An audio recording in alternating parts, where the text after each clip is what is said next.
मेरी यूरोप यात्रा, ये इन्हीं की रचनाएं हैं। अगर आप बोलो तो मैं मात्र 1 सेकंड के अंदर इसको पूरा रिवाइज करवा दूं। चलो सुनो ध्यान से।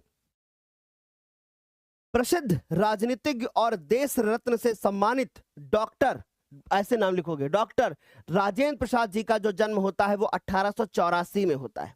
1884 में इनका जन्म होता है बिहार राज्य के छपरा जिले में। समझ में आ रही है बात? बिहार राज्य के छपरा जिले में इनका जन्म होता है। ये एक बहुत ही प्रसिद्ध परिवार से थे। और दूसरी चीज आपको बताना है कि इन्होंने जो है, इनके पिता का नाम जो था वो महादेव सहाय था। इन्होंने एमए किया कर रखा है, साथ में इन्होंने एलएलबी की डिग्री भी ले रखी है। साथ में इन्होंने एलएलबी, आप बस केवल एक पेज लिखोगे ऐसे राजेंद्र प्रसाद, फिर उस पे नीचे लाइन ठीक ऐसे खींच के छोटे छोटे पॉइंट्स में बदल दोगे उसको। समझ गए? क्लियर हो गई इतनी बात? फिर देखो जरा ध्यान से, एमए किया इन्होंने, कानून की डिग्री, एलएलबी भी इन्होंने उत्तीर्ण की।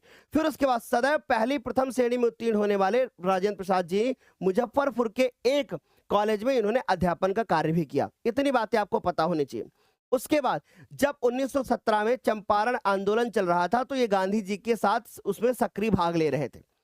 उसके बाद इन्होंने अध्यापन कार्य छोड़ करके देश सेवा में ये लग गए और 1962 में इनको भारत रत्न से भी अलंकृत किया गया, यानी कि सम्मानित किया गया।